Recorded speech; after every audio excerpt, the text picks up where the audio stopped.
the age of internet trends, influencers, and all that other fun stuff, nostalgia is no longer just a feeling. It has become a weapon of mass destruction.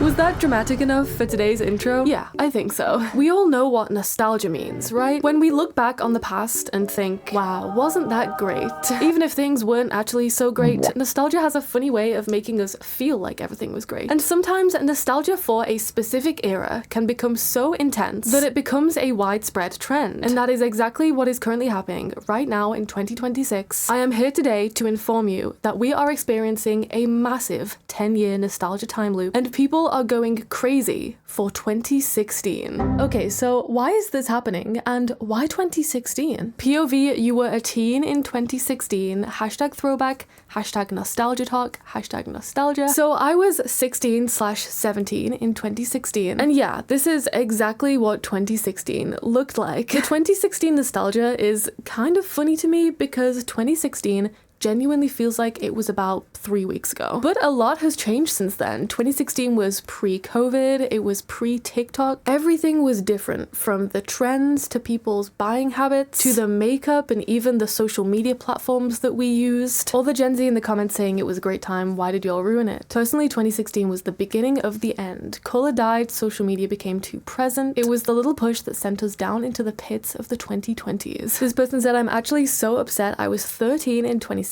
but I wasn't allowed to have Snapchat or Insta, so I missed out on everything. Being 16 in 2016 was elite. I'm truly sorry if you didn't get to experience it. Pokemon Go, Snapchat dog filters / flower crowns, chokers, Air Force Ones, Kylie Jenner lip kits, bomber jackets, everything was elite. You can see the nostalgia in these comments that people are feeling towards this specific era. Going back to this comment about being 13 and not being allowed Snapchat or Instagram, back in the 2010s, or at least from how I experienced it, most people didn't really get online until they were about 13 or 14. Whereas now, I feel like we're seeing this age starting so much younger. I literally get comments on my videos sometimes saying, hi Rach, I'm 11 years old and I love watching your videos. And I'm like, you're 11 and you're allowed free reign of the internet? Back in my day, most of us weren't allowed on social media until we were at least 13 or older, but we are definitely seeing that online age gradually drop lower and lower as it becomes more normalized for children to be freely using the internet. No one, every girl in 2016, it was like that. Hashtag Snapchat, hashtag 2016.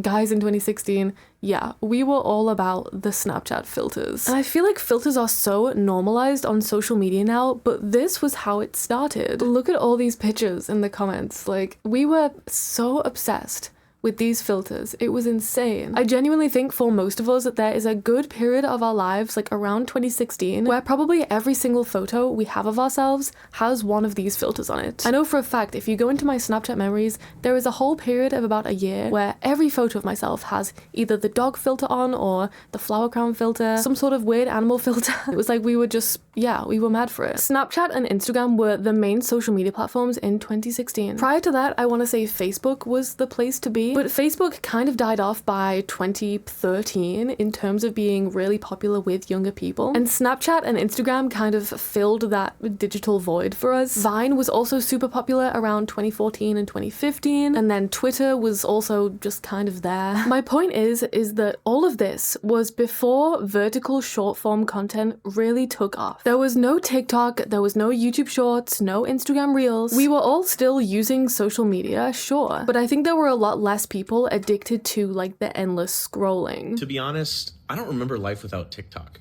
Like, what did we even do? Genuinely, I can't even remember. Did we just sit down, not scroll on anything? Did we just go on Instagram and look at pictures, still images? We didn't even have Instagram Reels yet. We didn't have YouTube Shorts. We didn't have Facebook Reels, none of that. So there was no options. It was either long form content or just looking at pictures. Like, now I have the attention span of 7 seconds if I'm lucky. I can't watch a regular TikTok video without 2 times speed. And I made a video the other day about how I need 4 times speed. Like, I use TikTok for everything. It's my Google. I learn things from it. I use it to kill time. This is one of the reasons why I think people are longing for that 2016 feeling. Back then, people weren't obsessed with social media, or at least not to the extent that they are now. People touched grass and went outside. If you wanted advice on something, you would go to your family or friends or Google instead of some random influencer on TikTok. Our attention spans were longer than 15 seconds before short form content taught us that we need a constant stream of immediate entertainment. People's attention spans are so short now. Like this guy said, we have attention spans of what, like 7 seconds? And even then, people want 2 times speed, 3 times speed, 4 times speed. People just want things faster. People want that gratification quicker. And I think people miss a time when that wasn't the case. Back then, the internet was fun. People were making content to be fun and entertaining rather than trying to influence you and to constantly sell you things. Social media needs to crash for a whole year so people can snap back to reality. Life was so much better before the internet and before social media. Everyone was natural. There was no filters. There was no need for competition.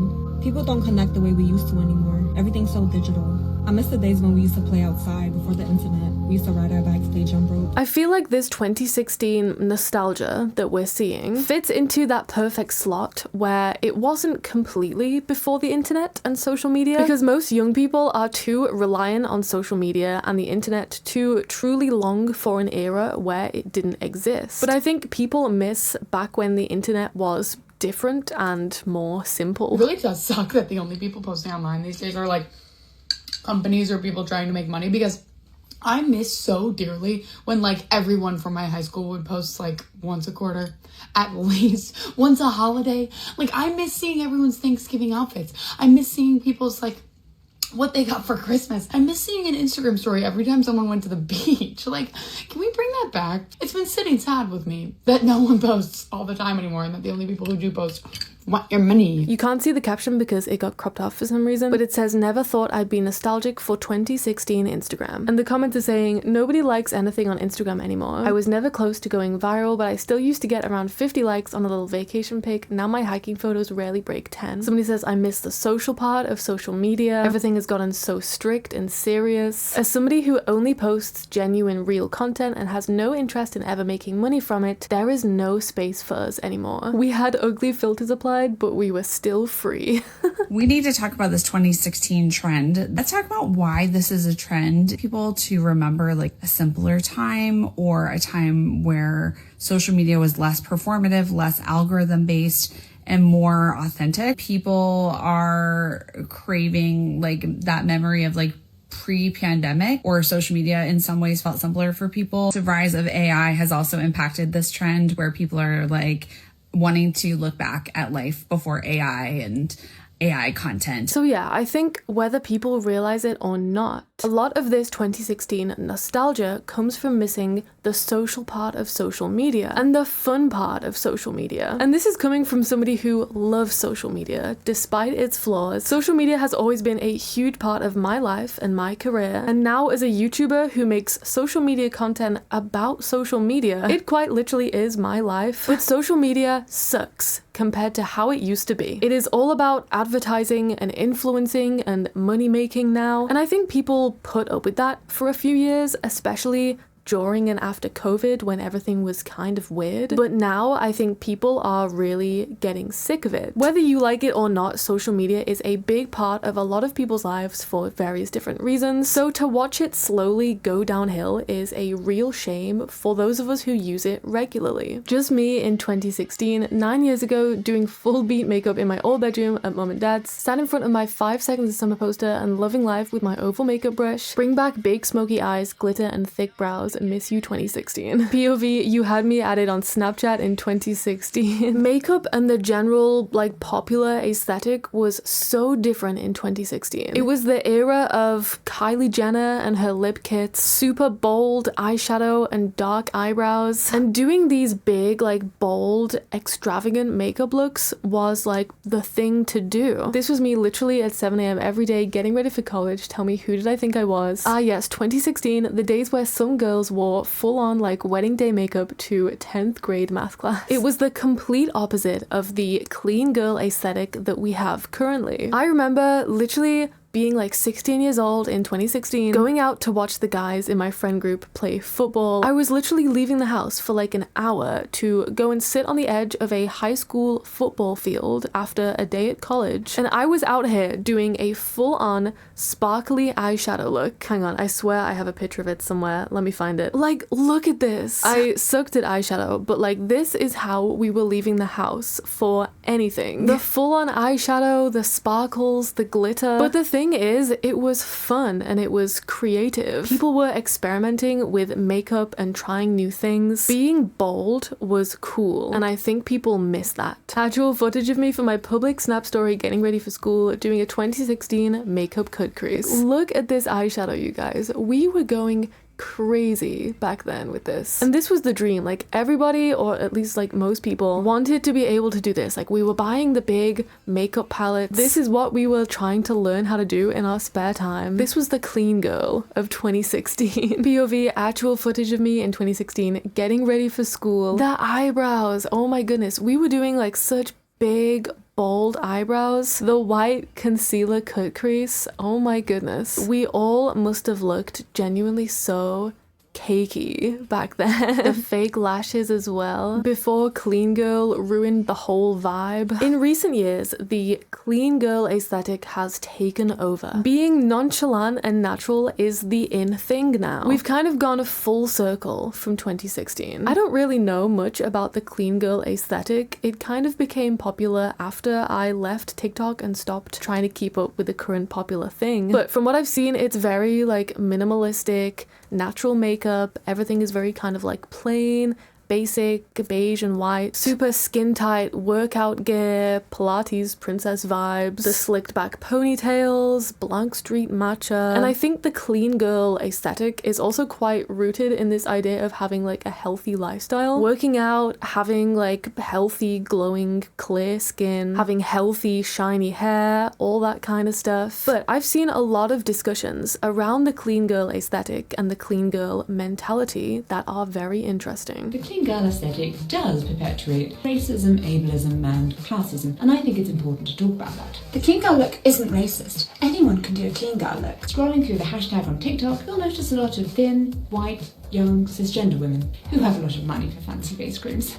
It glamorizes not only a look, but an aspirational lifestyle that simply is not accessible for everyone. As someone who has worked for brands as a social media manager who expected me to step into a clean girl aesthetic, I quickly realized that they were looking for me to align myself with whiteness that was inaccessible and inachievable for me. When we are pouring into an aesthetic that never thought about you when it was created, that is why there are so many insecurity issues in the Black community. This idea that whiteness was clean has been used to hurt us, specifically as Black women, for centuries. But it's on a white girl with straight hair, clear skin. It's pretty? Right. Wait, what about when I did it 8 years ago? Oh, I got made fun of for it. We were called smelly. We were told to wash our hair because there was too much oil in it. So it only upsets me because it was a point of insecurity for a lot of us girls at one point because we were ridiculed for it. Absolutely. But all of a sudden, it's now the next TikTok For You page trending thing. So while a lot of people have made this clean girl thing their whole personality without any ill intent, there are so many people out there who are looking at this aesthetic and thinking, so all of these things that I was bullied for and made fun of when I was younger, these things are now trendy because skinny white girls on TikTok are doing it. People are realizing this and labeling the clean girl aesthetic as classist, racist, and ableist. And you might be sitting there thinking, that's ridiculous. Clean girl aesthetic isn't racist. It's not called skinny white girl aesthetic. It's about other stuff like makeup and going to Pilates. Maybe that's the case to you, but let me guess. If you're thinking that, you're probably a skinny white girl. So skinny white girl to skinny white girl, we do not get to tell other people what they can and can't be hurt by, because most of these trends are made by skinny white girls for skinny white girls. But there are a lot more people in the room, and you should be listening to those people when they tell you that something is wrong. I want to touch on this from an esthetician's point of view. If you're not familiar with the clean girl aesthetic, like pretty much this is it. A hoop earring, hair in a claw clip, skinny, blonde, white, rich. And it is centered a lot in skincare. You can't associate clear skin with being clean, because if you have acne, that does not mean that your skin is dirty. Acne is a skin condition. Acne is a really complicated skin condition. And also, let's be honest, this aesthetic doesn't work unless you're pretty, because a cream blush and some brow wax, that sort of glam honestly really only serves people who are already pretty. Clean girls do Pilates. Not everyone has the privilege of being able to go out and drop hundreds of dollars on Pilates classes and workout clothes. Clean girls have flawless, clear, glass skin. What about people with acne? Are they not clean? Clean girls have super neat and tidy slicked back hair. What about people who don't have pin straight hair texture? The TikTok girlies are saying that you gotta do all of this stuff to be a true clean girl. As opposed to what? Being dirty? It is all a little bit ridiculous, especially when we start associating specific physical traits and lifestyles with the word clean. Perhaps I'll make a separate video all about the clean girl aesthetic and its popularity and issues, because it really is an interesting topic, looking at how such a widespread and seemingly harmless trend can have such negative implications. Now that the clean girl trend is kind of over, can we all agree that it was kind of boring and ugly? So what does this have to do with 2016? While the clean girl aesthetic definitely had its moment, people are now getting bored. That's the fun thing about trends. People do something and then they get bored, so they do something else and then they get bored. This endless cycle will probably never change, unless there's ever some sort of weird societal shift where trends and aesthetics no longer rule people's identities and people start simply being themselves. But unfortunately, I don't think that's gonna happen anytime soon, because now the clean girl era is on its way out. People are craving something different. And what is the opposite of the 2026 clean girl aesthetic? 2016. And I know that there are plenty of people out there who don't follow trends. I'm also not 100% shaming and condemning trend following. I used to be such a trend follower, so I get it. It is the natural thing to do when you don't really know who you are yet or what you're into. And I do think that following trends can be a great way to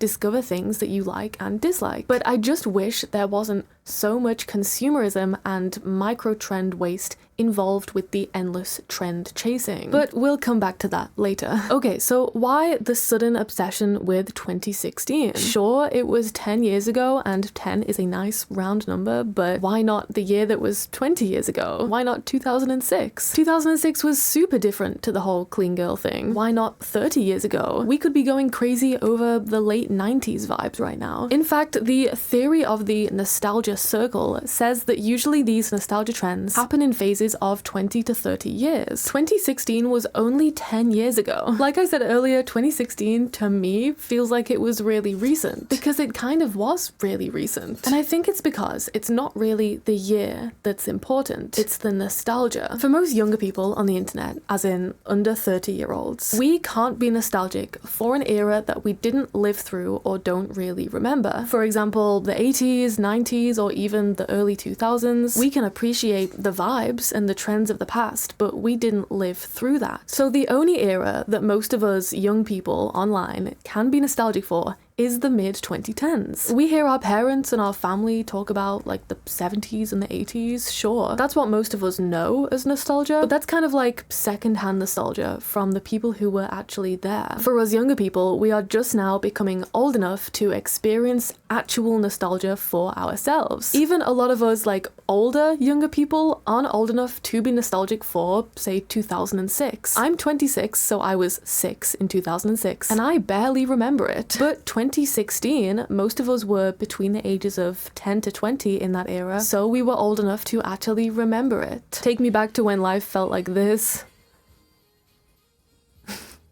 This is so 2016. 2016 becomes a decade ago next year. Roblox. What? People saying there will never be a time like this again. I was 18 and it feels like yesterday. Being 15 in 2016 was elite. What do you mean a decade? Man, nostalgia hurts more than anything. Bro, the feeling of not being able to do anything to get back to this time is sickening and gut-wrenching. I feel like we as a generation are finally experiencing our own nostalgia for the first time, and returning to this 2016 aesthetic is our attempt at fulfilling that nostalgic feeling. But a couple of people on on TikTok saying, "Take me back to 2016," isn't exactly gonna sustain a widespread trend. So who exactly is inspiring and pushing this whole 2016 aesthetic movement? Which icon can save us from the boring beige clean girl aesthetic? The answer is Zara Larsson. If you don't know Zara Larsson, she is a singer who had her first huge hit in 2015 with Lush Life. I remember this song when it came out and it was so popular, but it did eventually become kind of overplayed, especially on the radio here in the UK. And although she had a few more hits over the years, Zara Larsson never really rose to extreme levels of fame or became a household name. I mean this in the nicest way possible, there was just nothing special about her. She just kind of blended in with all the other 2010s singers. But in 2025, she went through an entire rebrand that turned her whole career around. From what I can tell, a couple of her songs started to get used in TikToks, kind of as a meme. I don't know the specifics, but people started using her songs alongside this image right here because I guess the vibes are kind of similar. And Zara Larsson ran with it. She took advantage of the meme and rebuilt her whole brand around it, and people loved it. Zara Larsson's rebrand is so perfect. POV, a dolphin meme saved your entire career. Fashionistas, what is the Zara Larsson aesthetic that's currently going viral? In 2025, Zara released the album Midnight Sun, which was heavily inspired by the endless summer nights in Sweden. So even though this aesthetic doesn't officially have a name, I would definitely call it summercore, mermaidcore, with a very fun Y2K early 2000s twist. Key components include lots of accessories like keychain, beachy mermaid-like motifs like seashells and micro mini shorts, and lots of bright colors like pink. The glam has been going viral, a very colorful eyeshadow and very glowy, blushy skin. Overall, I really love this aesthetic because it's so different from everything we've seen. I feel like there's been a lot of futurism and a lot of minimalism in music, but this is just so fun. So Zara Larsson is the current it girl of the music industry, which isn't surprising because the rebrand was a hit and people are now realizing, oh my gosh, this girl can sing. How long has that feather been there? Bruh. The joys of being a pet bird owner.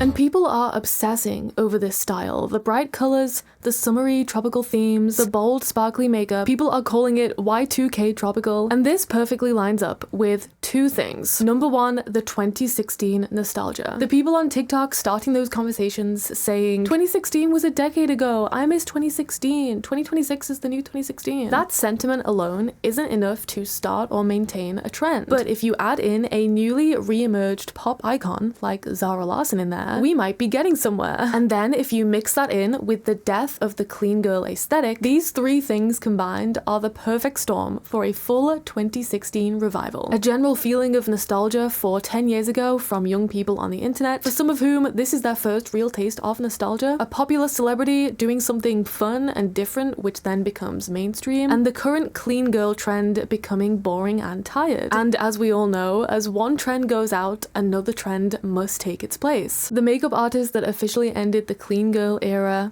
the Grammy-nominated pop star icon showing off the looks on stage. This is Zara Larsson's actual makeup artist talking about ending the clean girl era. Commenter saying, Gen Z killing off the clean girl era makes my heart melt. Finally, clean girl era is dead. We'll finally get back to content creators that can actually do makeup. I'm so happy we're acknowledging the clean girl makeup is low-key boring. Thank God the clean girl era is dead. Long live color and sparkle. I was genuinely just thinking this. Thank you for ending the clean girl era. We need to talk about Zara Larsson and her makeup artist, Sophia Sino, because makeup is so back. Sophia's the one who's doing all these iconic, colorful rhinestone looks, and props to Sophia for being able to break the clean girl aesthetic curse for, at least a month. So we've got makeup content creators literally thanking Zara Larsson and her makeup artist for breaking the clean girl curse. Clean girl era is so dead. Comments saying, finally, some color and personalities. I do think there have been a few other artists that have helped end the clean girl popularity recently. Chapel Roan, Sabrina Carpenter. Sabrina Carpenter is an interesting one because a lot of people see her as a clean girl aesthetic icon. Sabrina Carpenter, in my opinion, was the it girl of 2025, but I don't think her signature makeup style particularly fits the clean girl aesthetic. Vogue describes it as old Hollywood meets Y2K cutie makeup. In fact, I'm pretty sure the only criticisms I saw of Sabrina Carpenter at all last year were saying that her makeup can sometimes look too heavy. I mean, compared to clean girl makeup, anything is gonna look heavy. But I think even that was enough to break break some people out of the visibly wearing makeup is bad mentality, because that was very much what came along with the clean girl aesthetic. Honestly, hot take, I want to look fake. Give me the lip filler, give me the tans, give me the fake lashes, give me the fake nails, give me the fake teeth. We're waiting on that.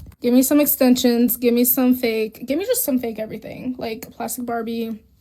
Yeah, that's the look I'm going for. So, remember when I started this video and I said nostalgia has become a weapon of mass destruction? Yeah, let's go back to that real quick. You really thought I was gonna make a whole entire YouTube discussion video without touching on consumerism and overconsumption? Think again, bestie. Let's talk about that. When are brands going to realize that nostalgia sells? Like, I don't want to walk into McDonald's and feel like I'm at a dentist office / prison. Where's the color? Where's the fun? Where's the whimsy? Minimalism, you've had your time. We're done with you. Bring back fun. I think going forward, this is where we're heading. Because if people on TikTok are realizing that nostalgia sells, brands will catch on soon enough. Minimalism is boring, it's over, it's time for something new. And brands will jump at the chance to sell you something new. They've already sold you the Stanley Cups, they've sold you the Pilates workout gear, they've sold you the matcha and the glass skin skincare routine. And now consumers are saying, okay, that was fun, but now we want bright colors, sparkles, tropical vibes with glitter and bold makeup. And these brands and their product designers and their marketing teams are sat in their boardrooms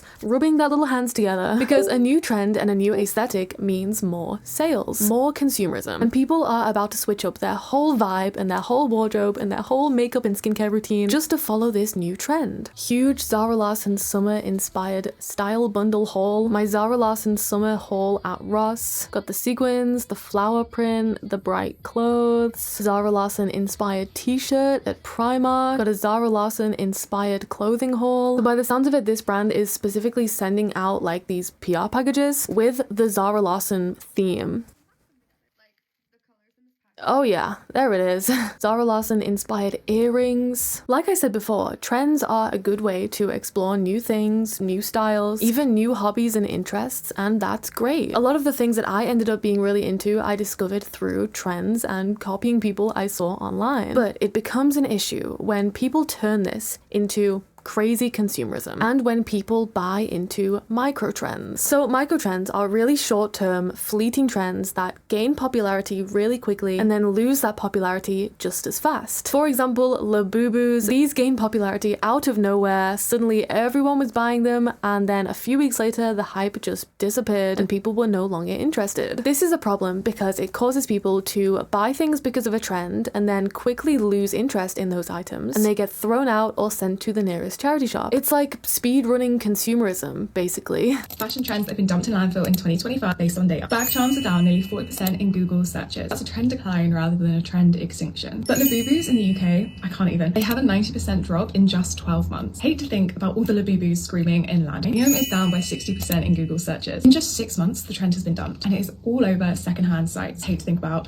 how bad for the environment the trend cycle is and how fast it is compared to like 2015. This creator has some really great content on fashion trends and overconsumption, and they're also on YouTube. If you want to check out their videos, I will tag them in the description below. Proving buying only fashion microtrends is stupid with data. Cow print was really popular in late 2021. Now it's come back as cowhide in late 2025. It's the same but ever so slightly different, so you just need to buy more, right? A lot of these microtrends come around every few years, but they are just sold to us slightly differently. But when you zoom out a tad, you realize some of these microtrends are just stupid marketing sales tactics. Cottagecore was really popular in summer 2021, but in 2025 there's been a rise in popularity of long skirts due to the conservative movement and the rise of corsets year upon year, giving a very similar vibe to cottagecore, just sold to us slightly differently. Slip-on Vans are apparently coming back into style in 2026. What some fashion magazines online have been saying that I've been reading lately. You know what? This one confused me for a hot second just there. But you know when slip-on Vans and Vans in general were last popular? 2016.